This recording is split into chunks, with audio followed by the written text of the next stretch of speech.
Welcome back to Remore, and today we're doing something a little bit differently. You know how my videos are very proficiently made with all this editing and images and all this fun stuff? Today we're just going to be doing a little bit of off the cuff of my general thoughts about a series I don't really get to talk about on the channel. This series is going to be called Honest Thoughts, where I just give my honest thoughts about something more generalized without the scripting and going over a story arc or something around those lines. Today we're going to be talking about solo leveling. I feel like it's a pretty good time to talk about it since, you know, Season 2 just came to an end, and the manhwa is still going strong, so this is a good time to talk about it. Okay, so if you don't know what solo leveling is, it's basically a manhwa series that was transformed from a novel, and it's from Korea. Okay, so this is kind of the premise of the world. So it stars this character called Jinwoo Sung, who is a hunter, like a magical hunter going into dungeons and stuff. In this world, the gates open up, and they have to go inside the gates and fight the monsters and kill the bosses, you know, like any other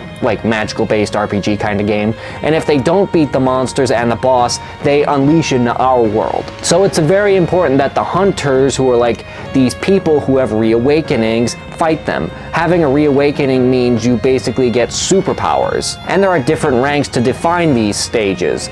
Like S rank is the absolute strongest, A rank is really good, B is good, C is okay, D is pretty good, and E is the absolute worst. You don't want to be an E rank. So our buddy Jinwoo Sung is an E rank, but not just any E rank, he's the weakest hunter of all mankind. Normally they'd get like a 70 on the magic scale, he got a 10. So what happens here around the first story arc is he has a near-death experience, but after his near-death experience he gets this game pop-up that says you have qualified to become a player.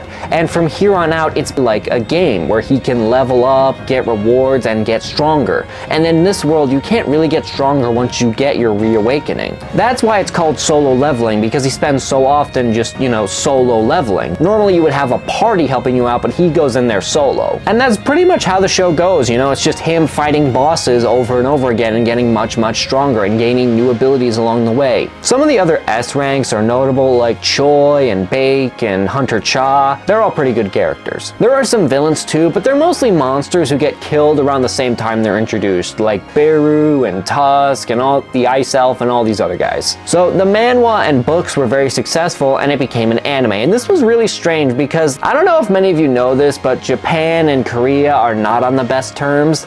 Like, you know, their countries are always on the rocks with each other, so it's strange to see Japan take up a Korean show like this. It's why also in some versions they have different names of the characters, because when they show it in Japan, they don't want to cause controversy with Korean names. But it was turned into an anime, and it was one of the best I've ever seen. Like I say on my channel, like, My Hero is the greatest anime of all time, but that's mostly just to get YouTube clicks. I don't actually think it's the greatest of all time, and I don't really think Solo is the greatest of all time. I don't really have an opinion on that. But I think Solo Leveling is a great show. It's been one of my favorite series to watch here and there. Like, I watched it at a friend's house and then I got it on Amazon, and it's just been a great ride from start to finish. It adapted the storyline very faithfully, and the voice cast for both the sub and especially the dub were especially good. Like, I know the voice actor for Jinwoo Sung is especially talented. Okay, this is the part of the review where I get to the general thoughts about how I feel about certain things. It has great action, both in the manhwa and the anime. It's just great action all around. Some of the best I've ever seen in both artwork and in animation. It has great writing too, like some of the best writing I've seen here with the developments of the characters and how they bounce off each other. It also has spectacular character growth, specifically for Jinwoo, because as I said, he started out as the weakest hunter of all mankind, you know, constantly being picked on and looked down upon, and then he grows into this strong, confident hunter who like becomes the strongest character in the world. Like, going from the weakest to the strongest, that's a big accomplishment. I also really enjoy the powers they gave him, specifically the ability to summon soldiers from the dead. I forget exactly what it's called. But he can go over to a monster and basically call its spirit from its dead body to serve as his shadow soldier. Now, there's a lot more going on in that story, and I won't spoil it here, but basically, him recruiting a bunch of powerful monsters and hunters is incredible. And it's not something we typically see in like other animes or superhero shows when someone has minions to fight on their side. Now, before I get to my like favorite moments of the manhwa and anime, I do briefly want to mention the one thing I don't like about this series, and it's the fact that we don't really have a supporting cast, or at least we don't have one that stays relevant to the plot. Because as Jinwoo is getting stronger and stronger and stronger, the other characters can't get stronger. So it gets to a point where they can't really help with anything anymore. Like, I read the certain, I think it was volume 12 of the manhwa, and Bake wanted to fight, but he was just so below everyone else's power level, he became so superfluous. And it's the same with the other characters. It's like, they're all cool, and I want them to be involved in the plot more, but they can't really be involved if they're constantly, you know, just being outscaled in powers. So I wish, like, an easy way to fix this would be to just, you know, have them be able to grow stronger. Not like Genu stronger where he can level up, but like just improve their abilities and techniques. Like, take My Hero Academia and Black Clover as examples. They have a supporting cast and they keep getting stronger as well, so they can keep up with the main characters when the big fights happen, and they don't become like superfluous to the plot. Like, they still have their cool character moments and fights, and they still help out in those situations. That's just a minor nitpick for me. It's just a personal taste. Not everyone would agree with it. Okay, I want to go over some of my favorite moments from the series. Something I want to briefly mention.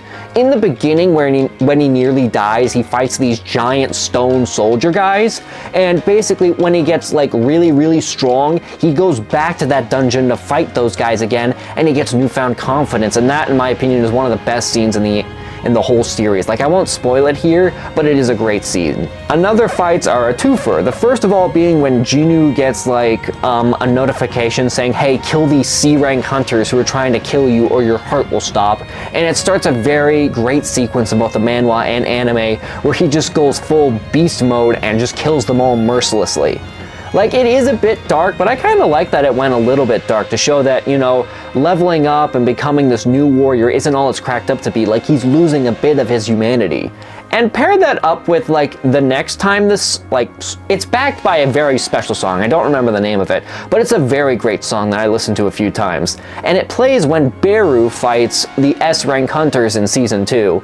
And it was just such a great scene to see him floor these S-rank hunters. I think that should just stay a tradition going into Season 3. Like, they should find a spot where, like, somebody goes just full beast mode on monsters or hunters. And then the rest of this is just Genu fighting with the other monsters. Like, the first time it was really good was when he fought Igris, the knight, and it was just him having the best fight in both the manhwa and anime. It was just top tier stuff with both the art and animation. Like, it was so good, and especially the part where he gets up his fist ready to fight and Igris like gets his fists up ready to fight too, even though he's much stronger. I just thought that was such a cool moment. Another great moment was the snow fight where he first unveils his army. Well, it's the second time really, but it's really the first time they're in a serious battle. Like, they basically just killed the polar bears the first time, but now that they're going against the iced elves, it was a much more entertaining fight, and seeing Iron rise up from the dead to fight to help Genu in the fight, that was really cool to see. And my all-time favorite moment of the series is when Genu is fighting with Tusk. That scene where he's fighting Tusk, I forget what his real name is. Sorry, I'm bad with names, I'm like Genu.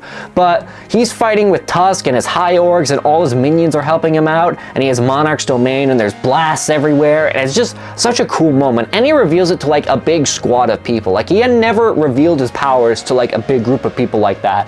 And it was such a cool moment for the series because it really showed how far he had grown, especially when Tusk grows giant-sized, and it shows Genu is not afraid of him. So that one is like my favorite moment of the anime for sure. Now, I really like this series, and I hope you check it out for yourselves, both like in the manhwa and the anime, because I feel like there's experiences to get from both of them. You can watch the anime, I think, on Crunchyroll and Amazon Prime, and the manhwa you can get at pretty much any bookstore, and I highly recommend both of those. Thank you all so much for watching. If you enjoyed this video format, let me know. I'd love to do more honest thoughts like this about series I don't really get to talk about on this channel.